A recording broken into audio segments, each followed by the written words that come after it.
Hello students, তোমাদের জন্য 5 মার্কসের সাজেশন নিয়ে আমি তো চলে এসেছি। তোমাদের স্নেহা ম্যাম আর তোমাদের অল টেক্সটের 5 মার্কস সাজেশন আজকে কিন্তু আমি দিয়ে দেবো। বাংলার 5 মার্কসেরই হয়ে থাকে, তাই সাজেশন আমি দেব। অবশ্যই এই যে তোমাদের সেমিস্টার সিস্টেমে ফার্স্ট টাইমের জন্য তোমরা পরীক্ষা দিতে চলেছো, আর সেই জন্য কিন্তু প্রিভিয়াস ইয়ারের কোয়েশ্চেন হিসেবে আমরা বলতে পারবো না কোনটা ইম্পর্টেন্ট হতে চলেছে, কিন্তু যে যে বিষয় আমরা পড়েছি তার মধ্যে ইম্পর্টেন্ট টপিকস হিসেবে কিছু কিছু কোয়েশ্চেন দিয়ে দিতে পারবো। আর তোমরা কিন্তু আমাকে অবশ্যই কমেন্টে জানিও যে এই প্রশ্নগুলো তোমরা পড়েছো নাকি তোমাদের এগুলোর বাইরেও কিছু এক্সট্রা পড়তে মনে হয়েছে, যে হ্যাঁ এগুলোও আসতে পারে হয়তো ম্যাম। তো তোমরা কিন্তু আমাকে অবশ্যই কমেন্টে জানিও, আর তোমরা জানো যে আমি কিন্তু কমেন্টে রিপ্লাই করি এবং করবো, অবশ্যই করব। তো চলো দেখা যাক হলুদ পোড়া যারা যারা অ্যাটেন্ড করবে। চারিদিকে হইচই পড়ে গেল, হইচইয়ের বিষয়টা কি? হইচই নিয়ে একটা প্রশ্ন আসতে পারে। গায়ে যে দুটো খুন হয়েছে সেই নিয়ে প্রশ্ন হতে পারে। গা শুদ্ধ লোক যেন অপ্রস্তুত হয়ে রইল, কিসের জন্য? এই যে সামাজিক প্রেক্ষিতটা। এছাড়া কি কি হতে পারে? নামকরণ হতে পারে, ধীরেন চরিত্র আসতে পারে, এবং কুসংস্কার আর ভৌতিক বিশ্বাসের যে ছবি এখানে উন্মোচিত হয়েছে, উদ্ঘাটিত হয়েছে, সেই জিনিসটা কিন্তু এখানে আসতে পারে। ঠিক আছে, তো এই হচ্ছে বিষয় আমাদের হলুদ পোড়া থেকে। নেক্সট আসছি হারুন সালেমের মাসি। যাদের হলুদ পোড়া ভালো লাগে না, হারুন সালেমের মাসি অ্যাটেন্ড করবে তাদের জন্য। নামকরণ করে রাখবে একটা, গৌরবীর শুকনো বুকে মাতৃত্বের যে একটা ঢেউ লাগা, অথবা গৌরবীর মাতৃত্বের স্বরূপ। দুটোর উত্তর একই হয়ে যাবে, প্রশ্ন আলাদা হয়ে যাবে, এটা অর এটা। দেন যোশীরা হাঁটে না ছোটে, যোশীদের যে একটা পরিচয়, বারবার করে আমি বলি এখান থেকে একটা প্রশ্ন আসার একটা বিপুল সম্ভাবনা দেখা যায়। আর স্বর্গ, মানে সমস্ত গরিবের স্বর্গ হচ্ছে এক, সেটা হারার মা হোক বা গৌরবী হোক, সমস্ত গরিবের স্বর্গ এক, এটা থেকে একটা আসতে পারে প্রশ্ন। দেন হচ্ছে সমাজ সচেতনতার যে পরিচয় ফুটে উঠেছে, সেটা হতে পারে সমাজ সচেতনতা বলতে আমাদের এই হারা গৌরবীর যে সমাজ দুটো সেটা যে আলাদা হয়ে যাচ্ছে সেটা হতে পারে। আদারওয়াইজ তোমাদের হচ্ছে অন্য কিছু আর কি, যেগুলো সামাজিক বিষয়, গরিব বা বড়লোক, এই যে পুরো প্রেক্ষিতটা সমস্তটা মিলিয়ে কিন্তু উত্তরটা আমাদেরকে লিখতে হবে। দেন আসছি কবিতা। 3টি কবিতার মধ্যে যে কোনো 2টি অ্যাটেন্ড করতে হবে, যেটা ভালো লাগবে সেটাই অ্যাটেন্ড করবে। চিত্ত যেথা ভয়শূন্য উচ্চ যেথাশীর প্রার্থনা থেকে প্রথম লাইন থেকে একটা দিয়েছি। তুমি সর্বকর্ম চিন্তা আনন্দের নেতা, কাকে বলা হয়েছে? সেই বিশ্বপিতার কথা। আর বিশ্বপিতার নির্দয় আঘাত করে কিভাবে এই যে মানুষের মধ্যে যে জড়তা, পরাধীন ভারতবর্ষের যে প্রেক্ষিতটা, সেখান থেকে মানুষকে কিভাবে উঠে আনছে, সেই জাগরিত হওয়ার কথা বলতে পারো।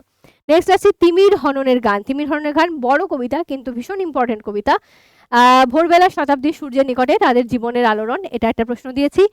আর মৃতের চোখের মতো তবু তারার আলোর দিকে চেয়ে নিরালোক, ভীষণ ইম্পর্টেন্ট একটা লাইন, অবশ্যই করে রাখবে। আর আমরা কি তিমির বিলাসী? আমরা তো তিমির বিনাশী। এটা তো পড়ানোর সময়তেও বারবার করে আমি বলে দিয়েছি, তিমিরের বিলাসী হয়ে ওঠা আর তিমির বিনাশী হতে চাওয়া, এই দুটো জিনিসের যে একটা মানে তুলনা করা হয়েছে না, ভীষণ ভীষণ গুরুত্বপূর্ণ একটা লাইন এই কবিতার মধ্যে, তাই এটা একটা হয়ে যাবে। তোমরা এগুলো ছাড়াও যদি কোনো কিছু করে থাকো তো অবশ্যই আমাকে জানিও যে ম্যাম এটা করেছি, এটা কি ইম্পর্টেন্ট, আমরা কি পড়বো নাকি পড়বো না। নেক্সট আসছি কেন এলো না। বাবা ফিরে না আসায় ছেলেটির অপেক্ষমান অবস্থার চিত্র আলোচনা করা, গৃহিণীর অন্যমনস্কতার একটা আলোচনা, সামনে ইতিহাসের পাতা খোলা, ইতিহাস বই এবং সামাজিক ইতিহাস, ভীষণ ইম্পর্টেন্ট লাইন এটা, 3 নম্বরেরটা। তারপর হচ্ছে বারুদের গন্ধে ভরা রাস্তা দিয়ে বাবার আশা আর শেষমেশ ছেলের ফিরে না আসা, এই দুটোকে আমি অর দিয়ে দিচ্ছি। দুটোর উত্তর কাছাকাছি একই হবে, প্রশ্নটা আলাদা হয়ে যেতে পারে। নেক্সট আসবো নাটকে। নানা রঙের দিন নাটকের নামকরণ পড়বে, একাঙ্ক নাটক হিসেবে সার্থকতা পড়বে, মঞ্চসজ্জা এবং তাৎপর্য বর্ণনা পড়বে। তার সাথে সাথে লাইন হিসেবে কি কি ইম্পর্টেন্ট? এর নাম যদি রাজনীতি হয় তাহলে সেই রাজনীতি আমার জন্য নয়। জানো কালীনাথ একটা মেয়ে। অভিনেতা মানে একটা চাকর, একটা জোকার, একটা ক্লাউন, অবশ্যই পড়বে এটা। আর থিয়েটারের দেওয়ালে অঙ্গারের অক্ষরে কালী, যে আমাদের রজনীকান্তের জীবনের যে 45টা বছর, সেই যে বর্ণনাটা, সেটা হয়ে উঠছে নানা রঙের দিনের ভীষণ ভীষণ ইম্পর্টেন্ট একটা টপিক। আর নেক্সট হচ্ছে যে রূপক সাংকেতিক নাটক হিসেবে ডাকঘর, ভীষণ ইম্পর্টেন্ট।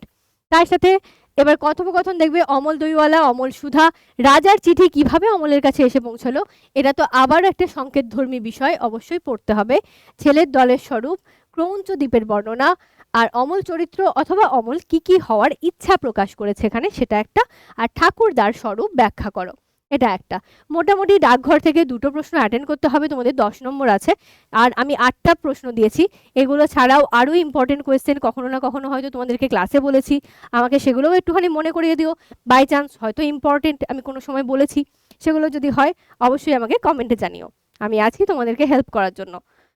তো এই হচ্ছে আমাদের সমস্ত বিষয়। এবার এই যে কোয়েশ্চেনগুলো দিলাম, এই কোয়েশ্চেনগুলোর অ্যান্সার কিন্তু তোমরা পেয়েও যেতে পারো। কোথায় পাবে? সেটা হচ্ছে আমাদের হোয়াটসঅ্যাপ চ্যানেলে, যেটা পিডব্লিউ বাংলার হোয়াটসঅ্যাপ চ্যানেল। সেখানে তোমরা যুক্ত হয়ে যাবে, আর সেখান থেকে তোমরা কিন্তু এটার কোয়েশ্চেন অ্যান্সারগুলো কালেক্ট করে নিতে পারো। ওকে, যদি কোনো প্রশ্নের উত্তর না থাকে সেখান থেকে অনায়াসেই পেয়ে যেতে পারো। তো thank you so much everyone, tata, bye bye, all the best.